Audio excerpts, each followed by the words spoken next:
Hello friends, आप सभी का स्वागत है हमारे इस यूट्यूब चैनल में। आज हम पढ़ने वाले हैं संज्ञा और उसके भेद। संज्ञा क्या होती है और इसके कितने भेद होते हैं। आइए देखते हैं। संज्ञा किसी व्यक्ति, वस्तु, स्थान या भाव के नाम को संज्ञा कहते हैं।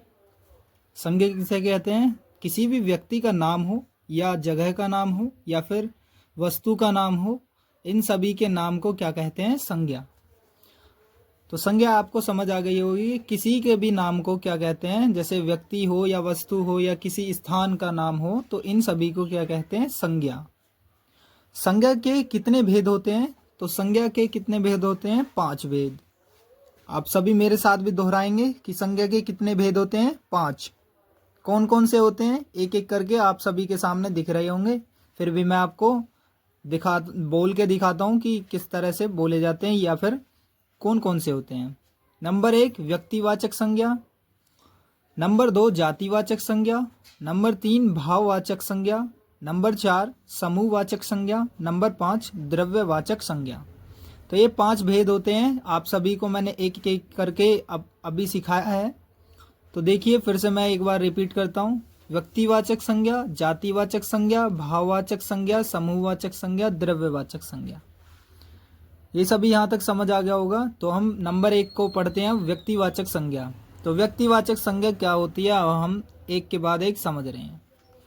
व्यक्तिवाचक संज्ञा किसे कहते हैं? जिन संज्ञा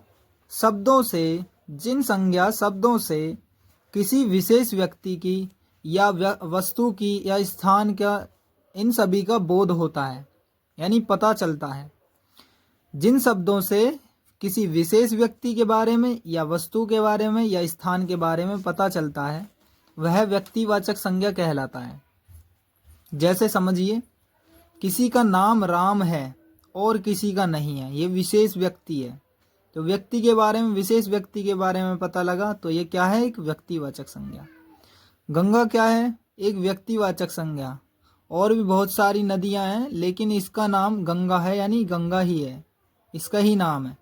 तो विशेष स्थान या नाम व्यक्ति का या फिर किसी और चीज का, वस्तु का, इन सभी के विशेष नाम को ही व्यक्तिवाचक संज्ञा कहते हैं। इसमें उदाहरण देखिए, पटना। तो पटना एक विशेष स्थान का नाम है।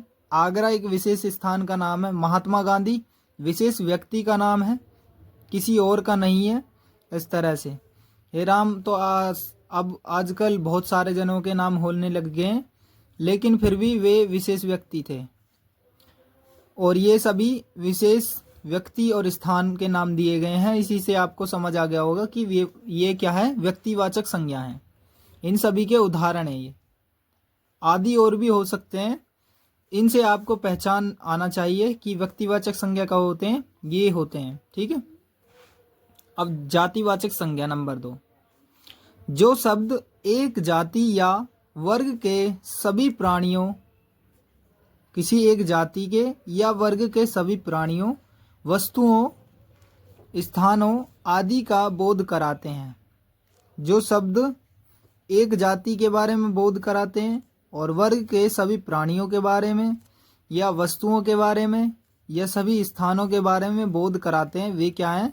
जातिवाचक संज्ञा हैं। उन्हें क्या कहते हैं? जातिवाचक संज्ञा कहते हैं। जैसे मनुष्य, मनुष्य में सारे आ रहे हैं, चाहे वो औरत हो चाहे पुरुष हो। बच्चा, बच्चे में सारे बच्चे आ रहे हैं, चाहे छोटा हो बड़ा हो कोई भी हो। ठीक है। तो इसमें सभी आ रहे हैं, कितने भी साल के हो चाहे।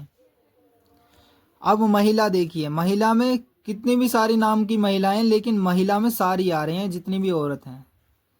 देश, देश के अंदर सभी देश आ रहे हैं, सबके नाम अलग अलग हैं, लेकिन देश बोल दिया तो उसमें सभी आ गए देश। तो एक जाति का बोध करा रहे हैं। ठीक, देश की। महीना, महीने 12 महीने होते हैं, उनमें सिर्फ महीना लिखा है, तो यानी सभी महीना उसमें आ गए, जनवरी फरवरी सभी। तो क्या कह रहा हूं मैं कि जो एक जाति का, जो शब्द एक जाति का बोध करा दें या फिर वर्ग का बोध करा दें या स्थान या वस्तुओं का बोध कराते हैं, वे सभी जातिवाचक संज्ञा कहलाते हैं। ये सभी और उदाहरण भी हो सकते हैं, आदि मैंने लिख के ये समझाने के लिए उदाहरण दिए गए हैं। आपके समझ में आ गया होगा कि जातिवाचक संज्ञा किसे कहते हैं। आइए बढ़ते हैं आगे। नंबर 3, भाववाचक संज्ञा। जिन शब्दों से किसी प्राणी या वस्तु के गुण जिन शब्दों से किसी प्राणी या वस्तु के गुण, दोष, स्वभाव, दशा, स्थिति, भाव आदि का गुण का पता चले वे भाववाचक संज्ञा कहलाते हैं।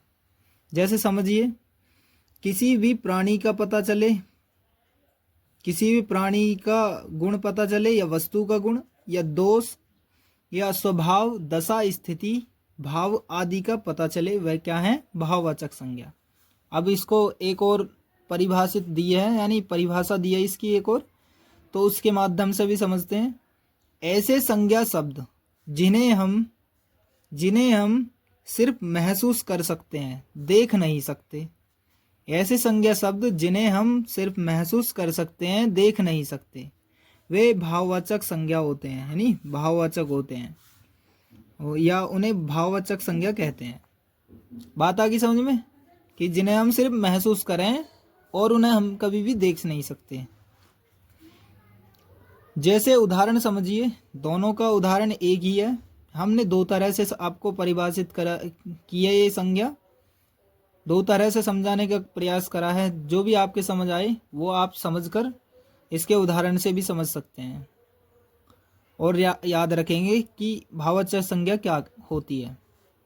जैसे बचपन को हम देख नहीं सकते, बस एक महसूस कर सकते हैं। मित्रता, उस इंसान को तो छू सकते हैं लेकिन मित्रता को नहीं छू सकते, तो मित्रता क्या है? एक भाववाचक संज्ञा। बुढ़ापा, तो बुढ़ापा क्या है? एक भाववाचक संज्ञा है, यानी इसको हम देख नहीं सकते, सिर्फ महसूस कर सकते हैं। लू चल रही है, इसको भी हम महसूस कर सकते हैं। ठंड लग रही है, ये भी महसूस हो सकती है, आदि। ऐसे और भी बहुत सारे उदाहरण हैं। जैसे गर्मी लग रही है, ये भी क्या है? एक भाववाचक संज्ञा है। उम्मीद करता हूँ कि आपको ये भाववाचक संज्ञा समझ आ गई होगी। आपको कहीं पर भी ये वीडियो अच्छी लग रही है तो आप इस वीडियो को लाइक कीजिए और अपने सभी दोस्तों को शेयर कर दीजिए, और इस चैनल पर नए हो तो चैनल को सब्सक्राइब कीजिए। आइए बढ़ते हैं नंबर 4 पर, जो इसी का ही है, संज्ञा के भेद में चौथा, यानी नंबर 4 है समूहवाचक संज्ञा। जो शब्द, समूहवाचक संज्ञा पढ़ रहे हैं हम, जो शब्द किसी समूह या समुदाय का बोध कराए या बोध कराते हैं, उन्हें समूहवाचक संज्ञा कहते हैं। जो किसी समूह के बारे में बताए या फिर समुदाय के बारे में बताए, वे क्या हैं? समूहवाचक संज्ञा हैं।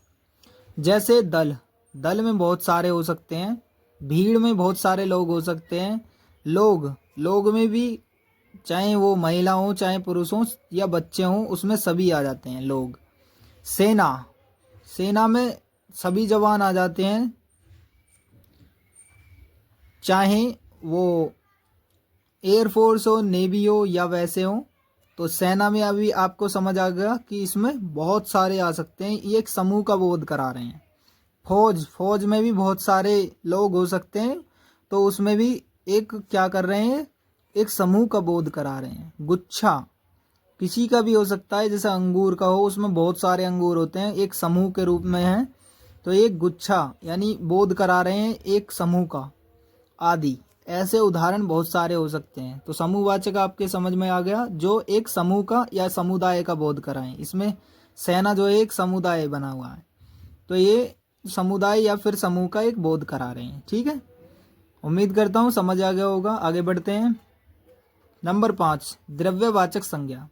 जो शब्द किसी द्रव के बारे में बताए या धातु या पदार्थ का बोध कराए, वे क्या हैं? द्रव्यवाचक संज्ञा हैं, या उन्हें द्रव्यवाचक संज्ञा कहते हैं। दूसरा एग्जाम्पल, यानी दूसरा एक परिभाषा दी है हमने। ऐसे संज्ञा शब्द जिसे हम सिर्फ माप तोल सकते हैं, गिन नहीं सकते, द्रव्यवाचक संज्ञा होते हैं, या द्रव्यवाचक संज्ञा कहे जाते हैं। ठीक है, इसके उदाहरण हैं, हम एक के बाद एक देंगे। जैसे क्या है? सोना, चांदी, घी, गेहूं, तेल, पानी, चावल आदि। सोना को हम गिन नहीं सकते, माप या तोल सकते हैं। चांदी को भी हम गिन नहीं सकते, सिर्फ माप तोल सकते हैं। घी को भी माप तोल सकते हैं, गिन नहीं सकते। गेहूं के दाने को भी गिन नहीं सकते, माप या तोल सकते हैं। तेल को भी गिन नहीं सकते, पानी को भी नहीं गिन सकते, चावल को भी नहीं गिन सकते। बस माप तोल सकें। जो मापे तोले जाएं वो क्या होते हैं? द्रव्यवाचक संज्ञा होते हैं। ठीक है, तो उम्मीद करता हूँ आपको सभी के सभी भेद आपको पता लग गए होंगे, या फिर संज्ञा का कोई प्रकार बोले तो भी यही होते हैं 5। बात आ गई समझ में आपके? इस वीडियो को लाइक कीजिए और दोस्तों तक शेयर कीजिए, और इस चैनल पर नए हो तो चैनल को सब्सक्राइब कर लीजिए, ताकि और भी ऐसी वीडियोस आपको समय से पहले मिल सकें। या आपको जब भी कभी आप जब चैनल को सब्सक्राइब कर लेंगे, आपको जब भी नई वीडियो डालेंगे ना हम, तब सबसे पहले पता लग जाएगी। मिलते हैं किसी नेक्स्ट वीडियो में। आपका लाइक, शेयर और सब्सक्राइब करने के लिए बहुत बहुत धन्यवाद।